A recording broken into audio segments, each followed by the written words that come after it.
Hogy miért kezdtem el kosárlabdázni, ez jó kérdés. Alapvetően nyilván egy kosaras családba születtem, édesapukám válogatott kosárlabdázó volt, tehát ránézek fel emberi értékek terén az egyik legjobban.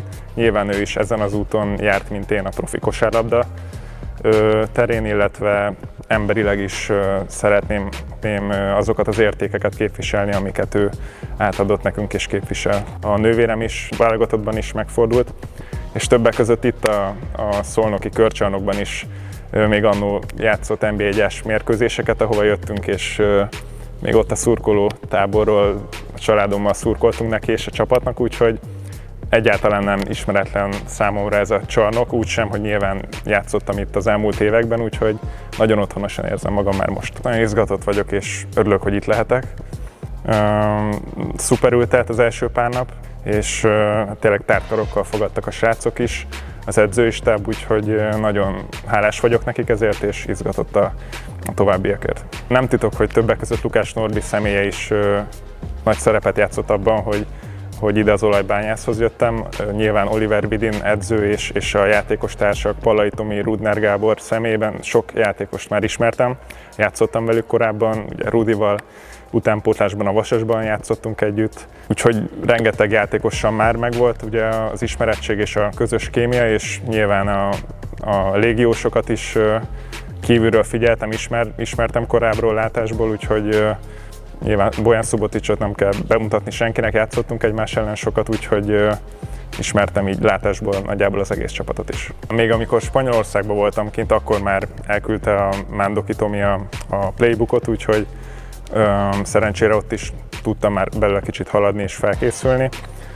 Az edzéseken igazából volt egy kis 5-0-ázás is, hogy ugye beintegráljanak engem a játékba és a figurákba, de még nyilván ennek a hétnek is ez a folyamata lesz, illetve ez egy folyamat lesz, hogy egymást is megismerjük a srácokkal, és ráérezzünk egymásra is a pályán és a pályán kívül is. A csapatkémia úgy érzem, hogy remek. Az öltözőben is rengeteget viccelődünk a srácokkal, és nyilván még csak pár napot tekinthettem bele a csapat életébe, de korábban is, amikor beszéltem a Tomival vagy a Lukács Norbival, mondták, hogy nagyon szuper hangulat van itt, és ez valóban így van.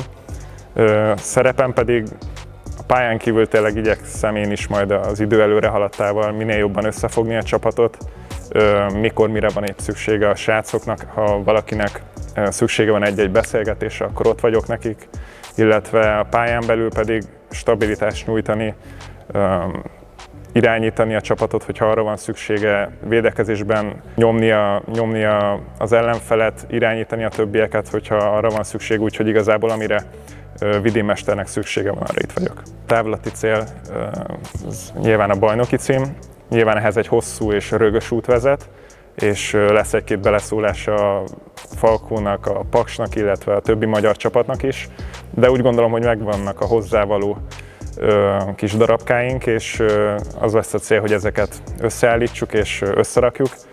Ezért vagyunk itt minden nap edzéseken, most is 2,5 órát délután is jövünk majd, úgyhogy ezeken az apróságokon igyekszünk dolgozni és megvalósítani a céljainkat. Viszonylag rövid ideje vagyok itt Szolnokon, de tudtunk egy-két helyre elmenni a srácokkal, de a nagyobb városnézés majd a hetekben következik.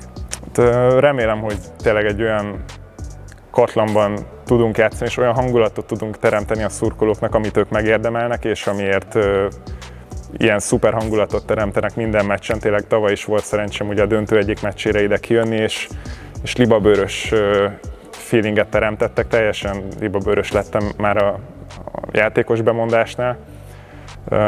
Úgyhogy igazából egy nagy élmény lesz előttük játszani, szükségünk van az ő bíztatásukra, és ahogy nyilván mindig bíztatják a csapatot, és a saját magunk legjobbját nyújtva igyekszünk őket is kiszolgálni, hogy egy remek szezonunk legyen közösen.